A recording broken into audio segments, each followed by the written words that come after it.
هذا خطأ. تقول عند المصيبة إنا لله وإنا إليه راجعون، لكن عند الشدائد وعندما تريد أن تبدأ بأمر، وإذا كانت لك حاجة وفي مقدمة زواج وفي تأليف كتاب وفي مضيك لأمر، تقول لا حول ولا قوة إلا بالله. والله لو عرف كل واحد منا معنى لا حول ولا قوة إلا بالله لحلت كل مشاكلنا، لأن النبي صلى الله عليه وآله وصحبه وسلم فسرها لعبد الله بن مسعود: لا حول عن معصية ولا قوة على طاعة إلا بالله عز وجل. لا أطيل عليكم، لكن اسمعوا هذه القصة التي حصلت لعوف بن مالك الأشجعي رضي الله عنه وأرضاه، حتى تعرفوا أن هذه الكلمة مثل ما قال عنها ابن القيم الجوزية: تحمل بها الأثقال وتقتحم بها الأهوال ويدخل بها على من يخاف منه. يقول رضي الله عنه وأرضاه: أسر ابنه فجاء إلى النبي صلى الله عليه وسلم فقال: يا رسول الله، إن ابني في الأسر وإنني أشتكي الفقر.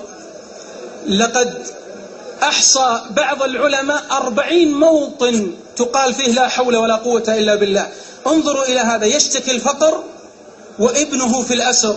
فقال: يا رسول الله، أريد الحل، أشغلتني أمه بالبكاء. فقال النبي صلى الله عليه وآله وصحبه وسلم: كرر لا حول ولا قوة إلا بالله، لأن في البخاري ومسلم قال: هي كنز من كنوز الجنة، هي كنز من كنوز الجنة. إذا فهمت إيش معنى كنز، الجنة كاملة كنز، ولا حول ولا قوة إلا بالله كنز في الجنة، يعني من نفائسها. فقال: كرر لا حول ولا قوة إلا بالله. رجع إلى زوجته وقال: قالت: ماذا قال لك رسول الله؟ قال: كررا أنت زوجتك لا حول ولا قوة إلا بالله. اجلسوا كم يوم وهم لا حول ولا قوة إلا بالله، لا حول ولا قوة إلا بالله، وهو يعرف إيش معناها.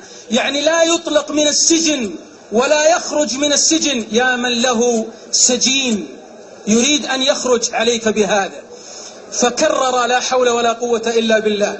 وهم جالسين في البيت قالت الأم: والله إني لأسمع صوت مالك.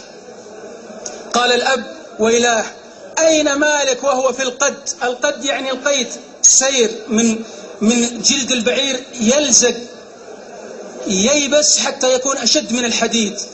قالت: والله إني أسمع صوته. فركض الأب وركض الخادم وفتح الباب، وإذا بابنهما أمامهما. فكيف نجا؟ لما كرر لا حول ولا قوة إلا بالله. يقول رضي الله عنه وأرضاه: غفل عني الحارس فخرجت وانكسر القيد، وإذا بي بالرحول، يعني مثل ما نقول، وإذا بالناقة أمامه، فركبها والقوم في غفلة، فمر على مسرحهم فساق 4000 راس من الغنم وأتى بها. قال أبوه: والله لا نأخذ شاة واحدة حتى نأتي إلى النبي صلى الله عليه وسلم. فلما جاءوا إلى النبي صلى الله عليه وسلم قال: هي لك. ففك ابنه من الأسر وخرج غنيا بعد أن كان فقيرا. من أراد أن تخرج ما في نفسه من الوساوس، من أراد أن يقتحم الهم ويكسره، فعليه بهذه الكلمة. من أراد أن يخرج من بوتقة الدين، فعليه بهذه الكلمة: لا حول ولا قوة إلا بالله. يوصي بها النبي صلى الله عليه وسلم أكثر من 19 من الصحابة، أكثر من قول لا حول ولا قوة إلا بالله. ويقول لآخر: كنز من الجنة، ويقول لآخر: كنز من تحت العرش، ويقول لآخر: باب من أبواب الجنة. أكثر من 19 صحابي يوصيهم النبي صلى الله عليه وسلم بالإكثار من لا حول ولا قوة إلا بالله. لو تأخرت على موعد وقلت لا حول ولا قوة إلا بالله، يعني يا ربي ليس لي حول وليس لي قوة إلا بك إني أصل، والله تصل. من أراد أن يرى بعينه أن الله يسمعه ويراه ويحقق أمره، يشوف إذا في شيء عنده هامة فليكرر لا حول ولا قوة إلا بالله. لكن يريد منك إصرار. لذلك في مسند الإمام أحمد أن النبي صلى الله عليه وسلم: من قال لا حول ولا قوة إلا بالله قال الله جل الله: أسلم عبدي واستسلم. لأنك تفوض الأمر لله عز وجل.